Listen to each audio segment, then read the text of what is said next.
Welcome to the Startup Grind.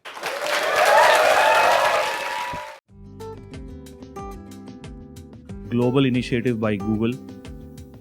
It is in 140 cities. Every month, this kind of events are held globally, and the videos of the event are put up every month. So typically, 100 to 125 videos go up every month. And this initiative is to basically create an ecosystem for startups to interact with each other, to collaborate, to learn from successful startups, to meet, network with other startups, HNIs, angels, and VCs, as well as service providers.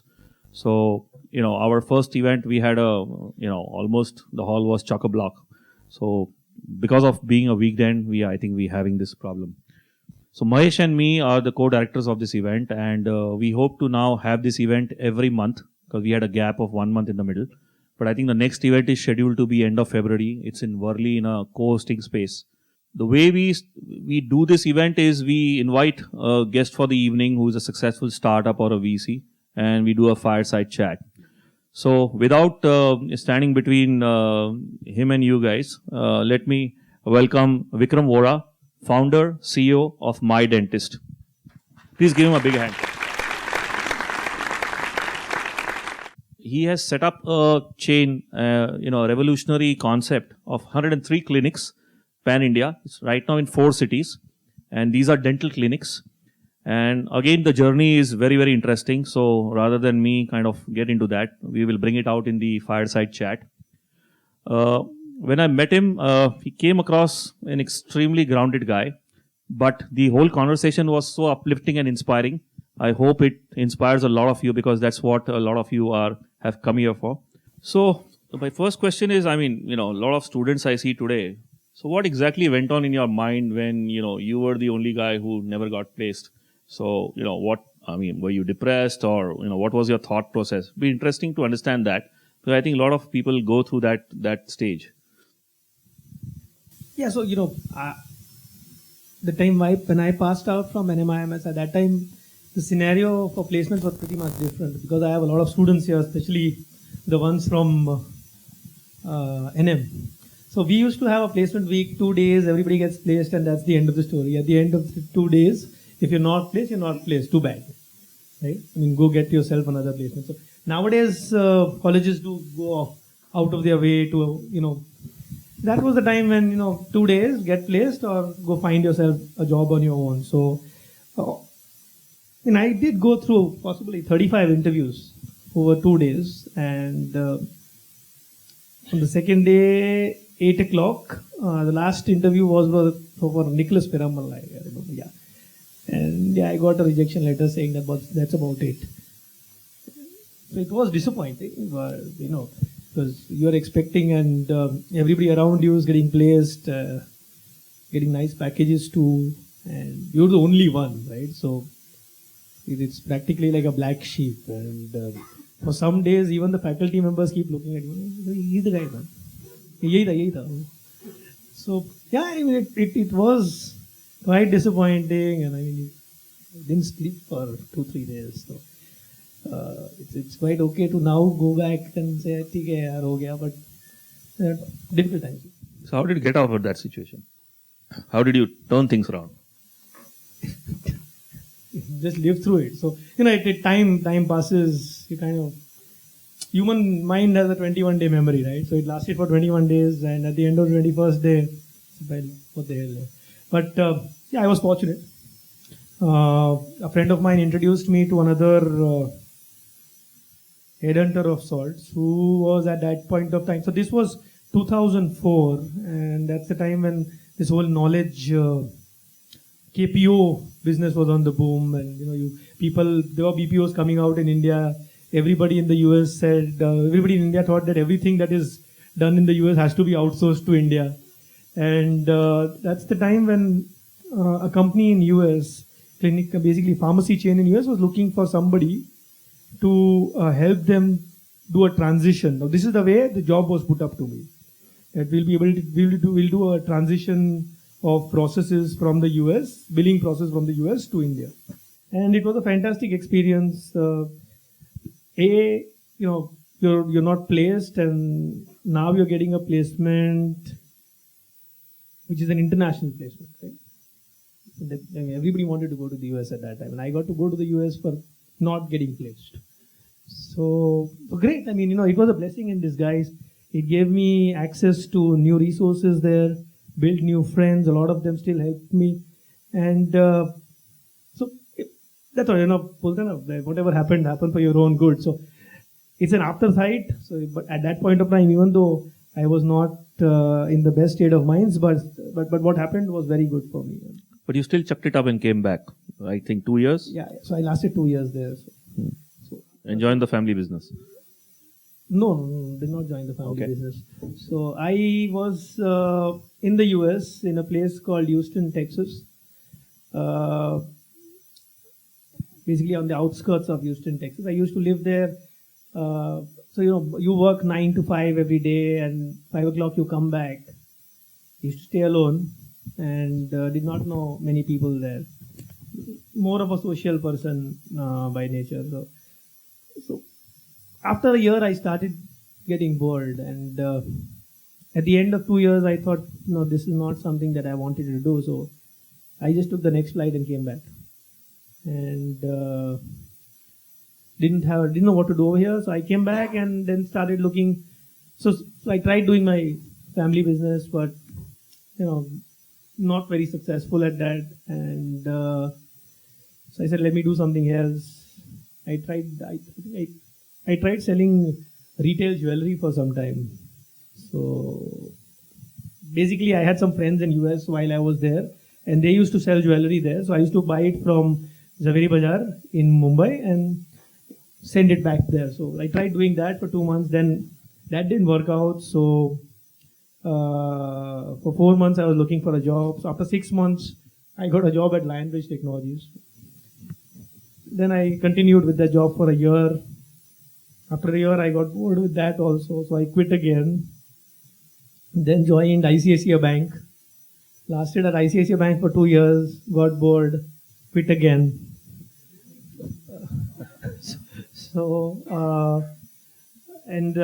For 6 months again, I was not doing anything, trying to think what to do. Ultimately, I come from a very traditional Gujarati family, right? So in Gujarati families, you don't get married if you're not doing anything. It's unfortunate. So the first question the family asks is, "Kya karta ho?" What chokro su kare cha? So my dad said, "What if nothing else? Join the family business, boss. At least I can tell something." So for some time, I went back to my family business, tried to do a few things here and there. Small time business. We still manufacture radiographic chemicals, basically chemicals that you use to develop X-rays. So I started selling that, but not something that I was good at. I was not good at sales, so was not able to make large impact as such, and so again got bored. And that's the time when a friend of mine came to me, and he used to represent a company called GC, which is one of the largest dental materials manufacturers in the world. And he said, there is a fair that's coming up in India, and if you want to come, you can come and see if you want to do something in the dental space. So I said, fine, why not? I mean, anyways, I'm not doing anything. I'll come with you. And it was in Delhi, so vacation more so. So I said, so let's go. I'll come with you. We'll have a good time, if nothing else. And we went there. And so he was back on his tools, his booth, and he's doing his job. I was there. I had to spend 2 days over there. So I was just moving around. That's when one company called Vericom from Korea was sitting alone in one corner, and nobody's visiting that guy. They had a good coffee vending machine, so I said, oh, there's nothing else, let's go and have coffee there, okay? So I went and asked him what he was doing. So he started his whole thing that, this is the kind of materials that we make, and they are very good. Trying to convince me. Poor guy thought that I'll buy. So, and he actually thought that I was a dentist. So he started convincing me, tried selling it. But he was so good at it, he actually was able to convince me that his material was worth selling. I sat with him so it was a Friday, Saturday, Sunday show. I had a flight back on Sunday. So for the whole of Friday, I was with him. Half of Saturday I was with him. Then Saturday I went back with my friends. We had a good time in Delhi. Sunday morning I went back and again met him. And by that time I was convinced that I want to sell his materials in India. So I told him, I can start selling. He's happy, right? He's saying, you know what? I bought some material from Korea back here. I can't take it back. You take it from here. Pay me whatever you want to. So that is fantastic. I had some money left. I paid him the money, took the material, and started selling. That's where my association with dentist started. And then I started selling these products which he gave me door to door to dentists. So I used to go with a bag to the doctor's place. This is how it works, right? It's a typical marketing representative job. You go to a doctor's place and you wait. You wait till the doctor gives you an opportunity to meet. You show him the product. He likes it. He buys it. He doesn't like it. You go to the next doctor.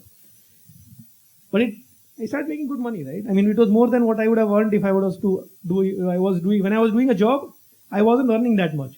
It was if I remember, it was practically 3,000 to 4,000 rupees a day, right? And on almost a 30-day week, 30-day month.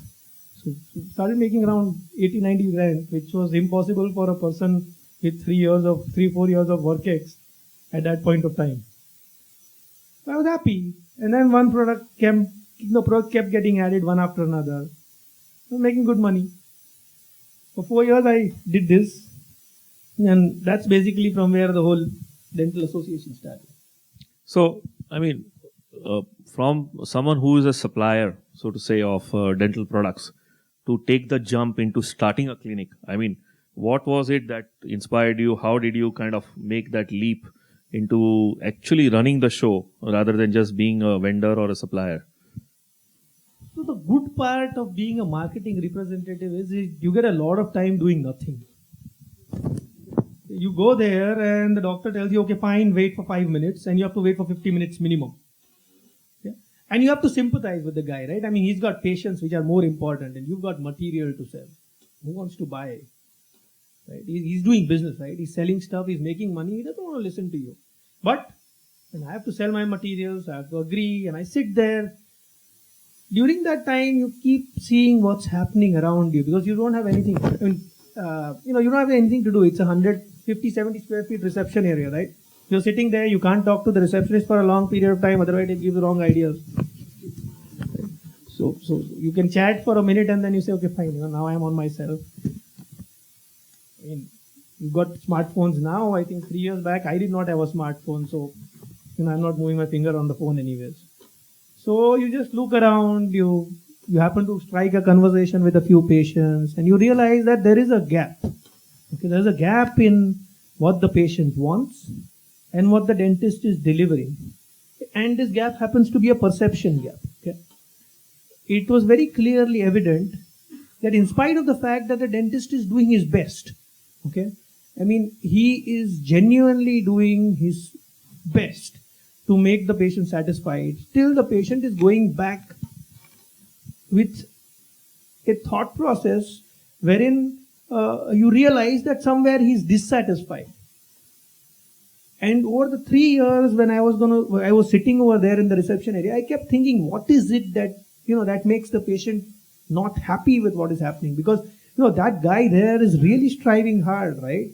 I mean, most dentists really have backaches by the age of 45 because it's a very difficult profession. You may think that क्या है यार, मतलब आदमी chair पे बैठा रहता है और साथ में कुछ करता रहता है, but sitting for such a long period of time on a dentist chair gives them very severe back problems. So this guy is really striving hard.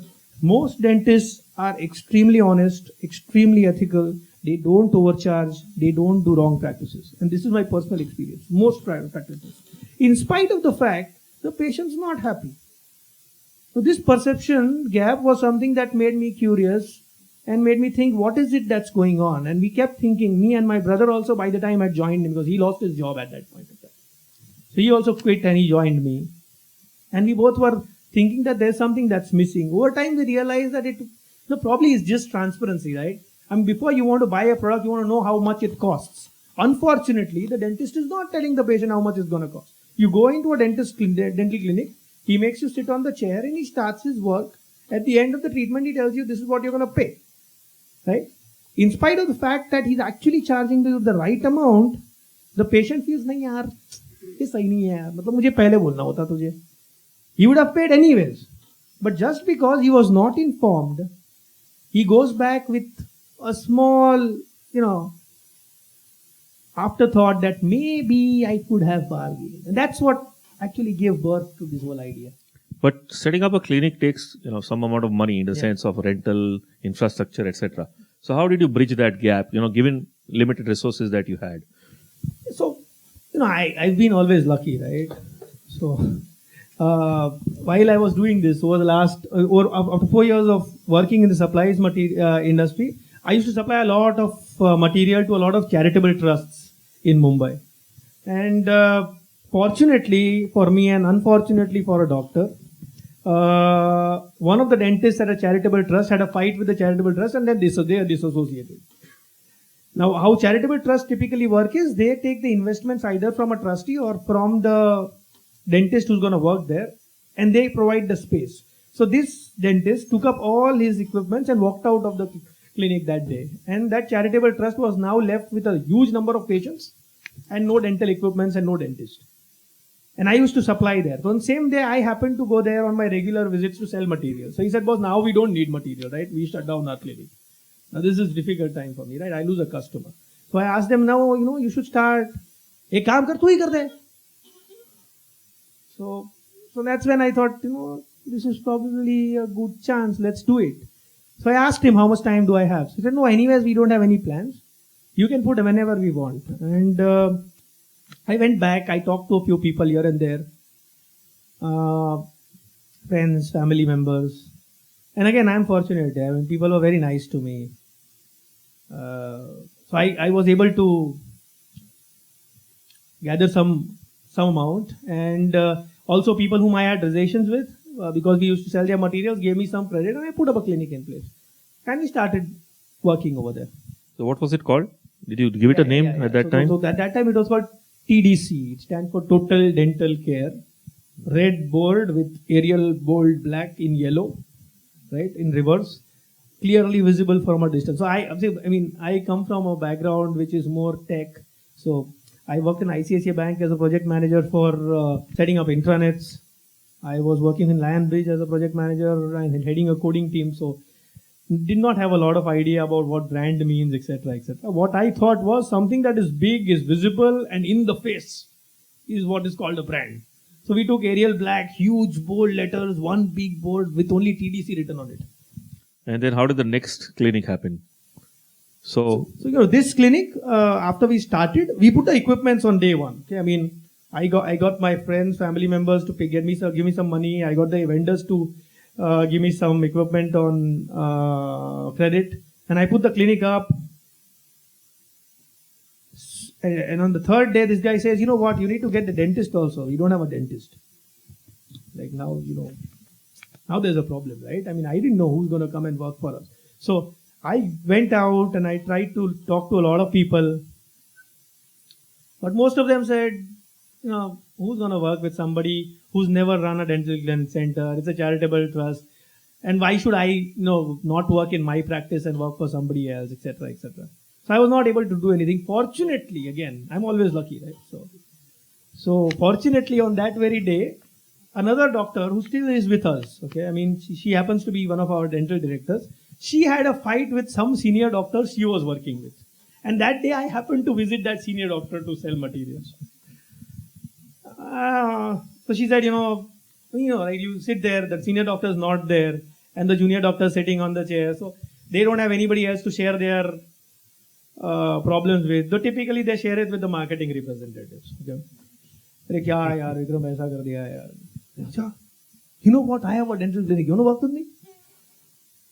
Done. Tomorrow. I will not work here from tomorrow. No. Tomorrow I come there. And she joined. Right? So is she still there with you? Yes, she is one of our dental directors. She's actually a part of the management team. So it's been 4 years that she's been with us. And I got the doctor and it started rolling and it moved faster than we actually thought it would move, right? And 3 months down the line, I was sufficiently placed, even both in terms of number of patients and in terms of revenue. That's the time another charitable trust came back to me and said, you know what, I have this clinic, this space, and we want to put a dental clinic. You are running, because these charitable trusts have trustees that are somewhere common. Okay, they have some common links. So they came back to me and said, you know, you run this clinic for this particular trust, run it for us also. It was in Bayandar. I said, fine, why not? And then we put up a clinic over there. That started running. That went well too. So the confidence kept increasing slowly. This was in what year? This was late 2009, early 2010. Then how many more such clinics happened? Then the third one, I gathered some. So, you know, I don't know whether you all are aware of this movie, right? So, फंस गए Obama. तो businessman में थोड़ा पैसा आ जाता है तो confidence अपने आप आ जाता है. अब नाउ आई वाज लाइक चलो अभी खुद का सेट करेंगे, ठीक है. Then I gathered a lot of money from here and there, and because they saw us working very, so you know, most investors, I mean, no offense to, no, but you know, when they see business moving, right, or when they see people are actually doing good business, irrespective of what the balance sheet is, they feel it's a good investment proposal, right? So I had two clinics that are running very well, and friends, family, okay. I had some investors who used to give me money on interest also, as private investors. So they thought that it's very interesting, and they gave me money to set up an own independent clinic by myself, right?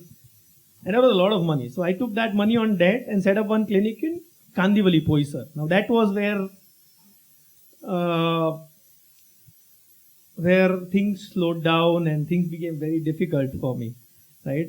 I thought that would be the clinic where I don't have to share any revenue. Everything would be mine. I'd take home the whole pie. Life's going to be nice. So I put up the clinic in I think the second week of January 2010. And that clinic did not work. Possibly it was the charitable trust that was driving the luck. This clinic took a long time to start funky, right? I mean, your patients would come sometimes they wouldn't come, and now you've got debt to service. Right? And that's the time when some of the earlier investors said, I want my money back. So I raised more money from a bank. So that again, I am very lucky, right? Most of the time. So that's the time when, I don't know, most of you would not know because you're a student, but 5 years back, there was this boom in the personal loan business where you could take 5 parallel loans at the same time if you apply in the correct fashion. Right? So if you've got the right documents, you apply at the same time and they sanction it, right? On the basis of what they call track record. So I raised some 25 lakhs, right? And I paid everybody out and I said, no, now I'm settled, right? All I have to do is service this debt. I need to raise that much money and continue. The damn clinic still did not start. It just did not work. And now I was a fix. I didn't know what to do. You're paying money. All my credit cards were exhausted. I had close to 17 credit cards. 17 credit cards, all on recurring, so minimum amounts being paid, right? So you pay the installments on the credit card, then you take a loan to pay the credit card installment. One big mess that I bought myself into. Yeah. So how did you get out of that? I'm lucky. So you keep saying that, but your career started with you were the only one who did not get placed. So so I think all your bad luck ended there. Yeah, so how did you kind of then morph into Mydentist from total dental care? Around June 2010, I met my boss from Lion Bridge, who was Anand Lunia, who runs a fund right now called India Quotient. He was at that time associated with Seed Fund. So casually we met and he said, what are you doing? I said, this is what I'm doing and I have these clinics that I run, doing good, etc. etc. You never tell people that you do bad, right? Never. Thumb rule of entrepreneurship. However bad things are, never tell people that you're doing not bad. Right? First rule. So I don't know, you're doing good, good money. And so he said, you know what, this model is something that's scalable. Now, at that point of time, the word scalable did not make any sense to me, right? Because you're running 3 clinics. I didn't know what scalable was. I was not in the private equity circle of things. I was not into a group like this who would know entrepreneurship.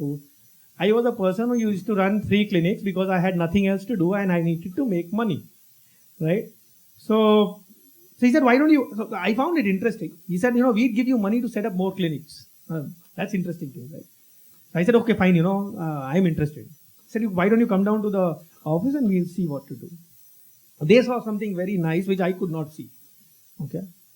I was not able to see something that they could. So they called me. Anand called me and Anand introduced me to the partners at Seed Fund and said that, this is a model that can be made bigger if we give the right structure to it. I heard them out. And then we parted. They said, you come back with a business plan. So I said, okay, fine. Now, again, I had an ego, right? Ego, self-respect, whatever. So I did not tell them that I did not know how to make a business plan. I said, fine, I'll come back. And then I never went back, right? So after some time, Anand again met me at one of the casual meetings and said, you never came back here. I said, for boss, frankly speaking, I don't know how to make a business plan. He said, no, why not? You should have told me, I would have helped you. Fine, okay, no problem. Then he said, okay, fine, let's sit together.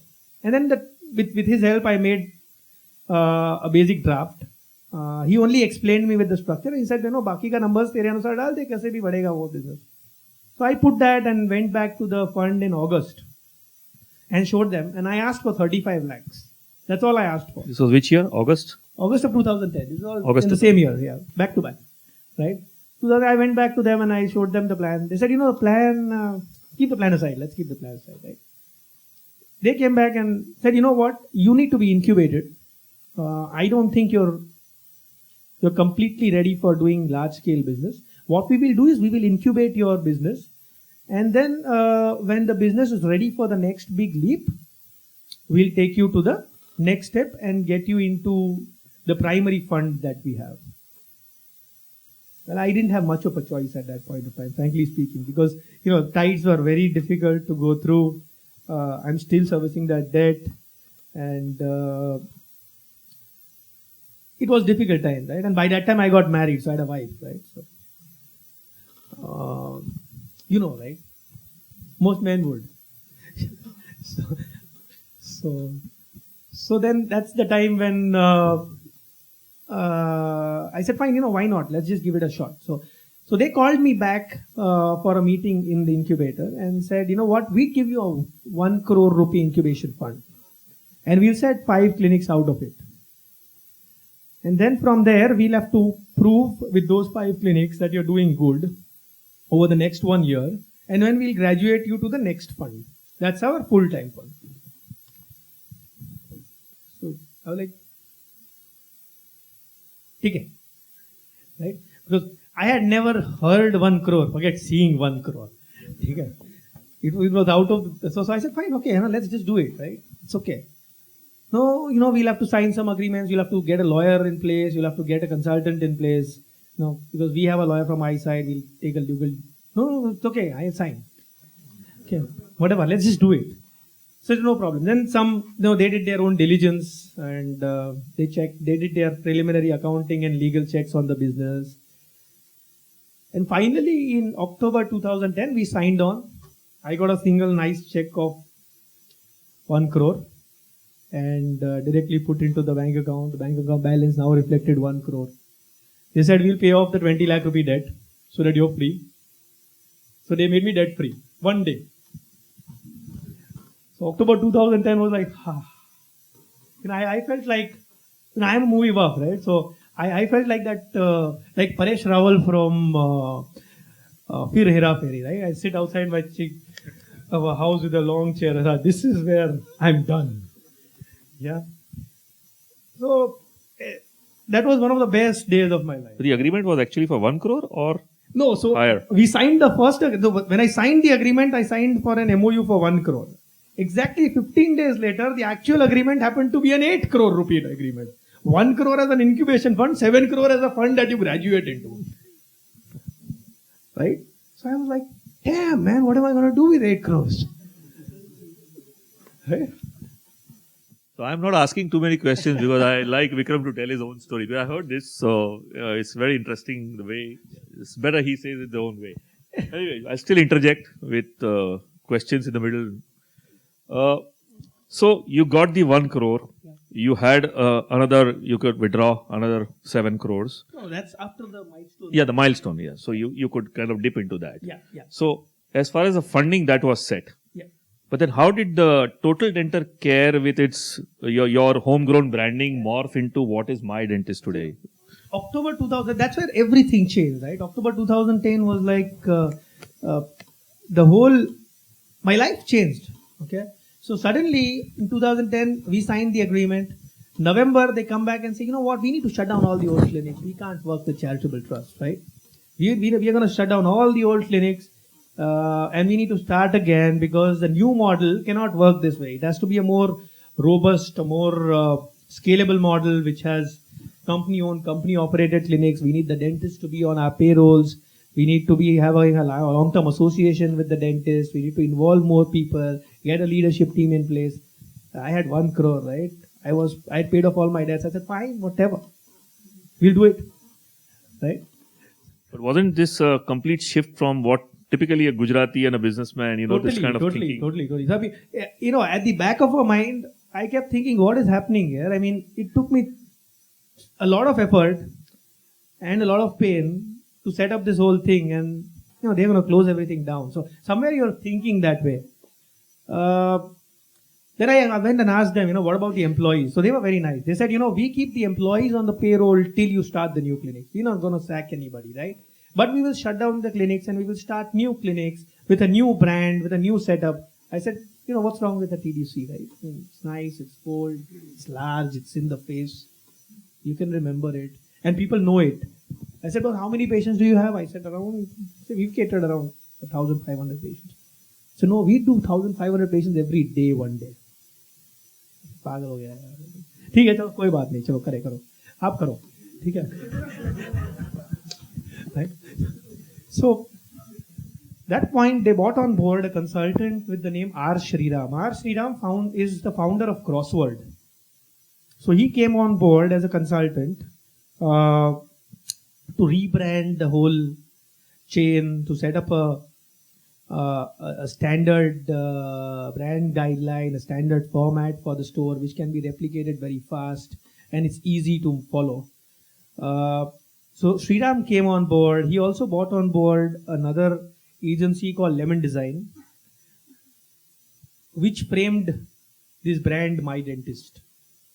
So the day the Lemon Design came on board, they said, TDC is totally out, boss. It can't be TDC. Why not TDC? What is wrong with TDC? I said, no, TDC is difficult to remember. It doesn't have brand recall. It doesn't have... all these words were fresh to me. I was like, what are you talking about, right? I mean, people remember. Everybody whom I work with knows TDC. And again, you fall in love with it, right? It's like my child, right? Somebody tells you, even people who have named kids like Chandramukhi say, what's wrong with Chandramukhi, right? It's a fantastic name. Similarly, what's wrong with TDC? It's a great name, right? I mean, you're going to keep it that way. Said, no, this does not have recall, we're going to change it. At the end of it, the investor has a say, right? I mean, you sign it up. So I said, fine, you don't have a choice. Let's just go ahead with it. At that point, I was not in sync with what he was doing. I kept thinking that this is something that's wrong. Plus, you pay a bomb for it, right? I've never paid for branding, right? Suddenly, they are paying a 7.5 lakh rupee check to this guy to tell you that the name should be Mydentist. I was like, this is bullshit, yeah. How can you pay somebody 7.5 lakhs to just tell you that the name has to be Mydentist? I said, no. They said, no, that's what they do. They know their business more than yours. You concentrate on running the dental center. I said, no problem. What's the significance of the green? Because I saw your office, your clinics are all in the shades of green. So is there any significance or is it just... Yeah, so there's a story there, right? I mean, when they came up with Mydentist and they gave us different... for me, dentistry was red. Why? Because I use Colgate. Okay, the whole damn world uses Colgate or Close-Up. Pepsodent just came out maybe 10 years back. And everything's red. So for us, dentistry is just red, right? Anything that is dentistry has to be white alphabets on a background of red. So I told them, Mydentist has to be red and right there. I mean, it can't be anything else. So I think he went from there and said, I don't want to do what Vikram tells me to do. So I make it green. Right? And they made it green. And a green that at that point of time nobody was using. Now you see that green everywhere, right? Oriental Bank is green. Everybody has rebranded and is using a lot of that green. But this guy, Wasim Khan from Lemon Design, said this is the color that Mydentist would be in. And he was so convinced about it. I was very reluctant. I was like, it can't be green. I mean, no brand is green, right? In India, there's no brand in green. Even Garnier wasn't there at that point of time. So looking back, you think it was a good decision to go with the green? It was a fantastic decision. Okay. It was a fantastic, but that's looking back. At that point of time, given a choice, I would have never taken it. But now I'm in love with that color. Everything in my office is green, right? I wear this t-shirt every day in my life. And I've got 10 such t-shirts. Except for Sundays, I wear it every day. So here, this is something interesting. This is what has been happening in India in the last 5 years. There is a paradigm shift from the traditional way of what we have been doing business. I mean, here is a Gujarati, a very traditional, business community. The way he did his business and where it had to stand on its head and completely whatever his ideas, thought process was thrown out of the window and rebranded. So this is what is the shift that is happening, and also the kind of funding that startups are getting. So I think it's a new thing, for India, but it's something maybe, last 2 decades in the US, it's been very popular. So this is a classic story. And that's why, for me, Vikram's story is one of the most inspiring. So there is a lot of element of luck, being in the right place at the right time. But this huge shift and how an entrepreneur actually adapts to that shift and actually then embraces it, that's something very interesting. So let's talk a little bit more about your business model.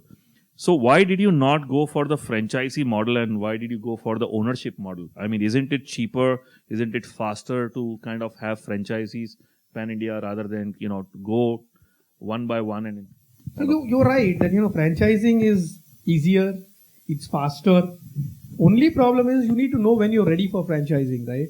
I mean, we are not averse to franchising. I'm not saying that Mydentist is a brand that will never franchise. But today we are not ready for franchising. Franchising should be, especially and this we learned over time, right? I learned through the fund. So as he said, the startups are getting a lot of money.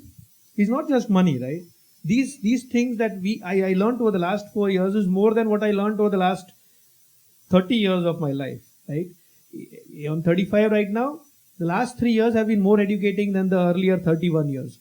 And this education has come to me free with money, right? So, and it's come from people like Alok Nanda and company. It's come from people like Lintas. It's come like, we are right now talking with Lintas for our communication strategy. And believe me, when we went to Lemon Design, before that, the fund could actually get me in conversation with Alok Nanda on assisting me on what this brand methodology. He wouldn't talk to me, a person like me, right? I mean, you get access to resources that are far, far away from where you stand. And that is the most important part of what's happening today in this ecosystem. That's where we all learned this from. And the money has not stopped. We'll come to that later. Because this green is also the color of the money plant. Not my green. I'm just So we'll come to that later. But coming back to the business model. So how do you replicate the experience, the infrastructure for each dental clinic? Now there are 103 of them. So are they exactly the same and how do you achieve that? I mean, that is something which, is very good for startups because in a scale-up model, you need to keep doing that. And, you have to decide what you want to do. Very soon I realized that, or rather, the investors also help you realize that they're with you for an exit, right? So you'll have to grow this company very fast, very soon, and then provide them a reason to be with you. That is an exit, right? And if you want to grow fast, the most important thing for a rollout model like ours, right? Or a coffee chain, or a salon chain, or a retail setup, is that the business has to be process oriented and independent of geographies and people. These are the only 3 barriers that stand in front of a business like ours, which is on the borderline of retail and healthcare. or wellness, as they all say, right?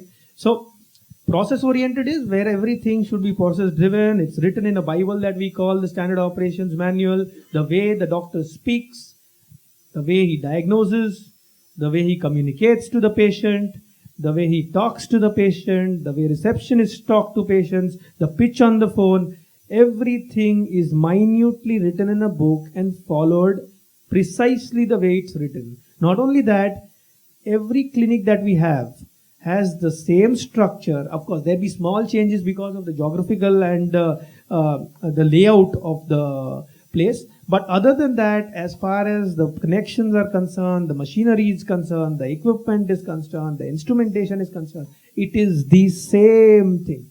Exact replica of another clinic, thereby causing absolute standardization. So you have absolute standardization across all the clinics. All you have to do is then generate a cookie cutter model.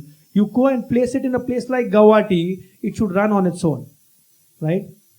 And that's what we did. We developed a model which was absolutely smooth, absolutely process driven, and most importantly, a big challenge that we had was to disassociate or to ensure the disassociation of the patient from the dentist. The patient should recognize Mydentist as a brand and not the doctor, because the entity here is Mydentist and not the doctor, as in the case of private practices, right? So that's one of the challenges that we had, and we've been able to negotiate that very well. It's very interesting. And very quickly on the process, from the point you identify a spot to start it to the point when it go live. So what is the process? Very quickly, if we can. Yeah, so we go and hunt for places. So it's important to know how we hunt for places, right? We go and so there is a scientific list of things on which a survey form on which we write down that the population of a place is so and so, the number of dentists around that place is so and so, etc., etc., etc. But more importantly, we go and find analogous businesses, right? So is there a cafe coffee day around? Fine. Is there an ICICI Bank ATM around? Good. Is there a Muthoot Finance around? Good. Okay, this is the place where I want to put a new clinic. Let's go hunt for a place around here. We go and find a broker. We find the place, finalize the pay, take possession. From the day we take possession, on the 17th day, we make the first bill. So end to end, every clinic is 17 days. Less than 17 days. To go live. Yeah. At any point of time, we have 3 to 4 clinics, equipments, materials, furniture and fixtures, plumbing connections ready in the godown. So as soon as the person says, this is the place, we just fill up a truck, go there, put the things in place, connect the things, and the clinic is ready to go. So what's the maximum you put up in a month? 6. 6 is the maximum. Yeah. 103 with 4 years is roughly about 2 clinics average per month. Correct. Okay. So is it going to get faster? It will. Okay. And how do you decide when a city is saturated? Meaning, say Bombay, you moved from Bombay, Pune, now you... Yeah, we have a very simple algorithm, right? We go and see, the minute you are able to convince yourself that irrespective of what place you're standing in the city, you have to reach a Mydentist within 7 to 8 minutes of a drive. If you are able to do that, you're done with the city. Move to the next city. So your first dentist was by luck, as you say. Yeah. But then that cannot happen for 103 clinics. Right, so right. how do you get your dentists? So we have So that's critical. That's the most critical part of running a clinic. Good part about dentists as a fraternity is they live together, right? I mean, dentists would have dentist friends, etc., etc. So most of our people are actually employed by referrals, and we actually incentivize dentists to bring on more dentists. And also now we have a process where there is before a person comes on board, has to go to 7 days of induction, then a 3 months training program on the processes, on the procedures to ensure that the delivery is standardized. And that's where the whole, before you asked about franchising, right? I mean, if I want to franchise the business, I need to make sure that the master franchise or the person whom I franchise the business to is able to deliver the same quality that I promise from my brand. And to do that, my brand has to be ready for it, my processes have to be ready for it. Now I think, we are somewhat ready, but we're still not that ready that we can ensure. But yeah, that's the way we hire the dentist. I mean, we have a very clear protocol that a person has to go through. There's a written test that a person has to go through. It has all evolved over time. So it's been 4 years that, we kept learning the hard way, but now things are better. So in healthcare, unlike some of the other retail chains,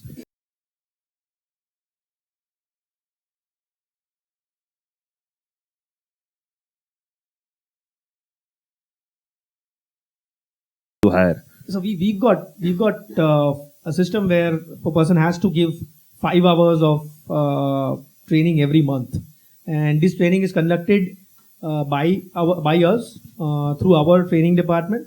So we have a team that does only trainings for the whole year. There's a calendar in place. Right now, as we speak, we've got around 425 doctors directly associated with us. Each one of them actually has to sit through a classroom as well as a hands-on session of 4 to 5 hours every month. That's when we brush through our skills. We get new speakers on board, new technologies on board, etc., etc. And it's a session that happens every month. So that's the way we do our own CDE program. Okay. What about competition? I mean, we do see some chains coming up in smaller ways. So is it very serious right now, the competition? Competition is on the Would you name some? I see, as a percentage of the total market size, organized dentistry today is just 1 to 1.5%. So primary competition is still from private practitioners. So if you were to count chains, you can actually count 6 chains on your fingers. So there's Apollo, Club, Axis, and a chain called Dentis in Hyderabad, and of course it's us. So, but we are the largest. So we've got 103 clinics.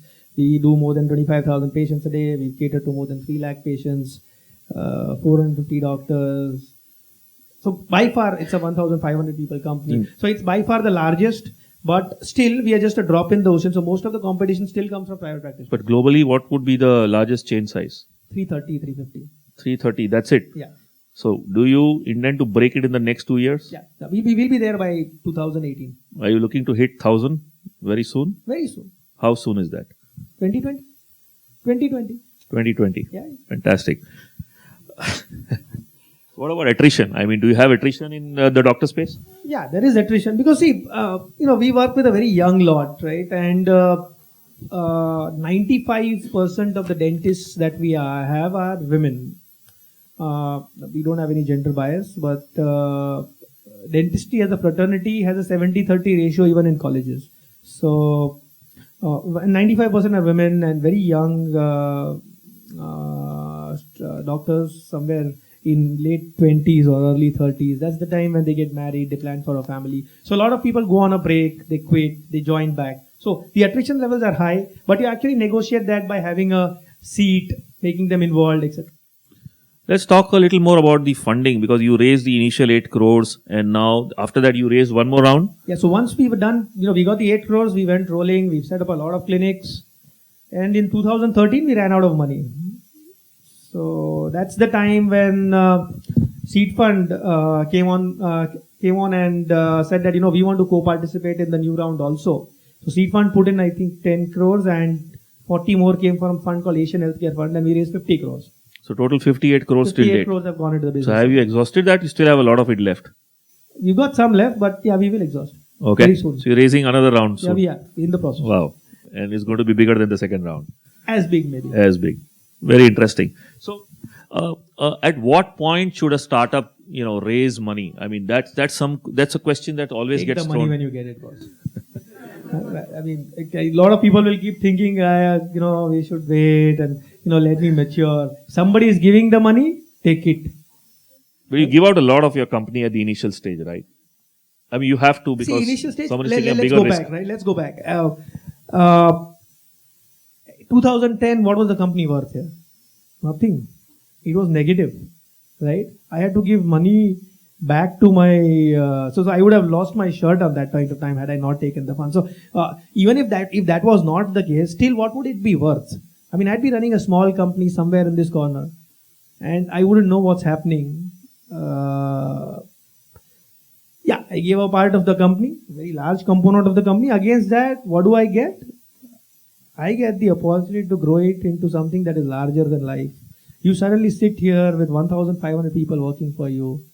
You run a company that is covered in the Wharton Business School case study. You have a company that's won the healthcare VC Circle award for the year. You get featured in the Fast Company list of the most creative people. Now, if that's what's going to happen, well, take the company. I mean, it's okay, right? I mean, that's a very small price you pay for it. Yeah, but earlier, servicing debt kept you awake at night. Yeah. Right now, chasing, 1,000 clinics, does that keep you awake? Not quite. Not quite. There's no What pressure. There's no pressure that keeps you. pressure is there because, and one more thing that you take as a given when you take funds from the private equity space is that there's going to be pressure, lots and lots of pressure, right? So, but after a point you start enjoying it. So, there is pressure, but what typically keeps you awake now is what you're going to do next with it, because and which is positive, right? I mean, at the point of time, survival was something that was keeping me awake. Now growth is something that's keeping me awake. So it's something very positive that's come in. So as the company grows and all the processes are put in place, do you find yourself surplus? Meaning you find yourself without really a role to do. That is Does the that idea. happen? That is the idea. So early on, when we started off, one of the problems that I always faced was that, and when I look back, I actually agree to a lot of people who told me that at that point of time, that Vikram, you know what, you want to do everything. Right? And I was actually doing everything. Okay? So I need, the funds would come back and say, you need a senior guy in operations. What the hell? You've got 5 clinics here. Why would you want a guy in operations? You need a communications agency. No, I can work with Corel Draw. Yeah, I'll do it. You need a doctor to frame out the processes. No, we'll do it. Yeah, I mean, there's no problem. I'll take care of it. And I used to do that, right? And I used to do everything that was there. And very difficult, was a very difficult person to work with. So I would not delegate anything. Even if I was to delegate something, this person would be sitting right under my nose and I'd see. Then you go through a right में ले. So a lot of people quit at that point of time. Nobody would work with us. But over time, over the last 4 years, I've realized that, and Anand Lunia used to tell me that day that, you should reach a point where you come to office and only read a newspaper. That's the time when you know that you've made a scalable company. If your company cannot run without you for 15 days, you're not going to make it. And I used to say, it's idiotic, right? I mean, the day I run a newspaper, you're going to sack me. So I kept keeping things to myself, very insecure, not disclosing certain things, etc., etc. But over 3 years, things changed. My approach has changed. Today, I am totally redundant. You tell me at any point of time, I'm available. No work. Yeah, I mean, we spent 2 hours with him and there was not a single, I would say, call that he had to take or anything. Yeah, I mean, we are working. We work 9 a.m. to 9 p.m. So Monday to Saturday. I not received a call here. In retrospect, any mistakes or anything that you would like to do differently, which This would precisely be the thing, right? I mean, I given a choice, I would want to build a team faster than what I did, right? It took me 3 years to build a team, and it's longer than the others who worked along with me, and it's possibly one of the reasons why I feel that we grew a little slow. Had we been able to hire people fast, had I been able to delegate faster and more effectively, we would have grown even faster. Any hires you regret? Lots. So we even today we hire very fast, we fire faster. Okay? So but I mean, you have to live with it, right? See, I can write a fantastic resume, right? And within the 1.5 hour you spend with a person, a candidate in an interview, you can only know that much about him. When he goes there and he works, that's the time when you realize, can he do what you want him to do? And once you realize that he cannot, and if you try to wait for him to resign, or either her to resign, or him or her to resign, to keep it gender neutral, it's going to take a lot of time, and it's going to waste your time, his or her time, and it's going to be ultimately resulting in something that's going to be a bitter party. You'd rather tell that person it's not working, right? And get moving with it. So any other vertical in the healthcare which you think can replicate the Mydentist model? Anything where person delivers, right? If it's human services based, if a human being is delivering service, it is the same model that we follow. Whether it is a salon, whether it's a spa, whether it's a nail spa, whether it's a massage parlor, I don't know. I mean, n number of places where human beings deliver services. So you see that happening? You see Yeah, things. totally. So we get, so when we go out and connect with people for our own internal hires, we get people from places like Aura Spa, we get people from places like Javed Habib, we get people coming from